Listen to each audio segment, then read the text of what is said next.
Welcome sa ilang senador ang pagsasapubliko sa SALN ng mga opisyal ng gobyerno. Magandang paraan daw ito para maibalik ang tiwala ng publiko. Narito ang agenda report ni Dexter Ganibe ng Abante.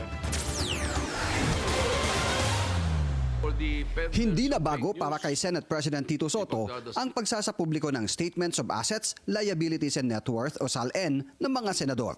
Sabi ni Soto, sa naunang termino niya bilang SP sa mga nakaraang kongreso, ginagawa na nila ito. Hindi lang anya isinasama ang mga address para sa kanilang seguridad. Bukas naman sina Senator Win Gatchalian at Kiko Pangilinan na maisapubliko ang kanilang SALN.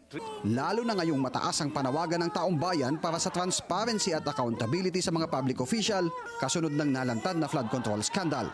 This is one way of bringing the confidence of the public back to government.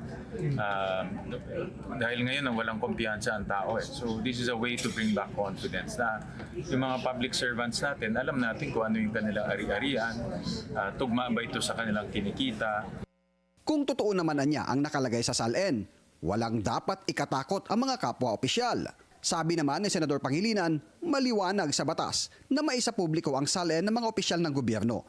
Paraan din anya ito para mabilis masilip kung korap ang isang opisyal.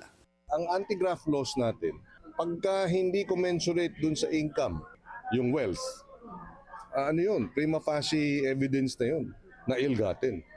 It's now the burden of proof on the part of the public official na patunayan na hindi ill-gotten yun. Hindi rin tutol si Senator J.V. Ejercito sa hakbang ni SP Soto. Tanging hiling niya ay hindi kasama sa isa sa publiko ang mga address para na rin sa kanilang seguridad. Ayon sa Senate Secretary, hindi na nila isinusumite sa ombudsman ang mga SALN ng mga senador, kaya maaari ng direktang humiling sa Senado ang gustong mabusisi ang mga ito. Magpapatawag ng caucus si SP Soto para sa hakbang na pagsasapubliko ng kanilang SALN. Para sa agenda, Dexter Ganibe, Abante. Manatiling nakatutok sa Bilyonaryo News Channel. Sumubaybay sa aming social media accounts at mag-subscribe sa aming YouTube channel para sa mga bago at eksklusibong balita.